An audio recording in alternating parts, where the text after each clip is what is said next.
In today's video, I'm ranking every LEGO Lord of the Rings set released since the revival of the theme back in 2023, from lackluster BrickHeadz sets to the most stunning display sets ever made. The LEGO Lord of the Rings theme has truly come back with a bang, so let's get ranking. Coming in at the bottom of the pile is the Aragorn and Arwen BrickHeadz, set 40632. Now don't get me wrong, I actually think these look good for what they are, and Arwen especially has a nice colour palette with the flowing dress pieces, but compared to the rest of the revival lineup, this is definitely the least exciting set. For a character like Aragorn, I feel like he should have been portrayed in his ranger outfit rather than his King of Gondor outfit, simply because it's more notable and more people recognise it. I'm not saying this is a bad product by any stretch of the imagination, and the price of $20 isn't too bad, but it's just not what most fans wanted from new LEGO Lord of the Rings sets.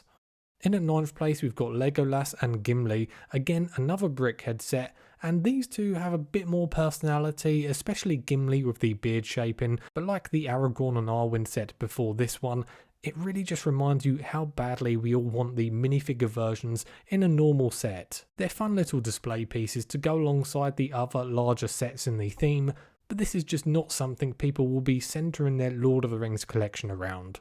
At number 8 we have another BrickHeadz set, but this one is a fair bit better than the previous two, and that is Frodo and Gollum. The fact that these two characters are so recognisable to non-Lord of the Rings fans is what puts it above other BrickHeadz sets for me.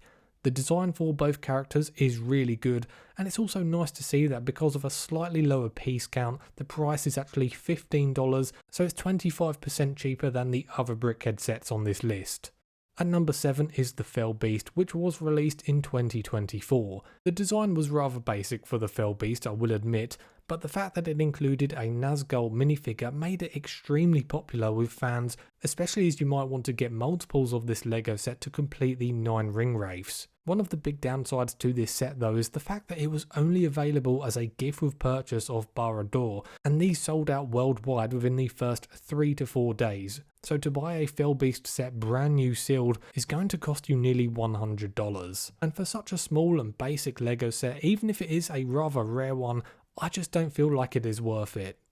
I am pretty sure though that if this set was sold for say $15 alongside Barad-Dûr in not so limited quantities, it would have made LEGO a lot of money. Moving on to 6th place we have the Balrog vs Gandalf Booknook set 10367. Now for what this is, I do actually think the design is really good and it would look fantastic next to your Tolkien books on a shelf. The best thing about this LEGO set is easily the brick-built Balrog, which looks absolutely immense. It's pretty large and it just has a great design, but again it would have been so much better to get this as an actual LEGO set with other Lord of the Rings minifigures rather than just being part of this new Booknook line. It's not bad, but again, no one was asking for this kind of LEGO set, which leads me to wonder why we got this set in the first place. Number 5 actually goes to the Gandalf and Balrog BrickHeadz, which I'd say is the strongest BrickHeadz set by far in this revival. The Balrog here is genuinely great, dare I say even cute, probably one of the best stylised BrickHeadz creatures LEGO has ever made. If you was only going to buy one Lord of the Rings BrickHeadz set, this is definitely the one to go for. I also want to add that the box art is just so well designed, I really do love it. At number 4 is the Sméagol Déagol gift with purchase, and this one is absolutely amazing purely because LEGO actually gave us one of the darkest scenes in the entire trilogy in a LEGO set. LEGO is usually very squeaky clean when it comes to what LEGO sets they choose to design and create, as they just want to avoid controversy overall.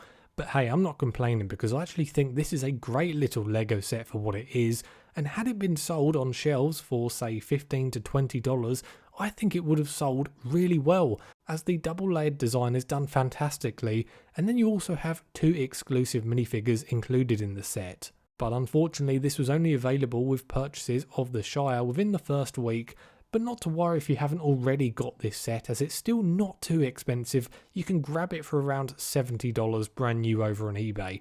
So if you're a new fan of LEGO Lord of the Rings, it's probably worth picking up right now before the price skyrockets on the secondary market.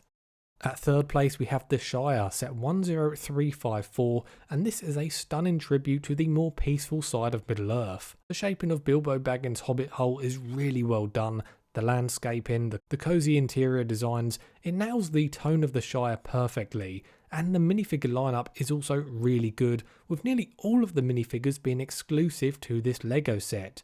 And Lego have absolutely nailed the design now of the Hobbit minifigures, mainly because of the new dual moulded short legs which mirror the barefoot hobbits really well. I will say though that the price for this Lego set is a bit steep, coming in at $270. All of the side builds could have been omitted from the set to keep the cost down. They just feel so unnecessary and add that extra $50 which could have easily been shaved off. But if you're a big enough fan of Lord of the Rings, then I do think it is worth having in your collection, as it is a great looking Lego set.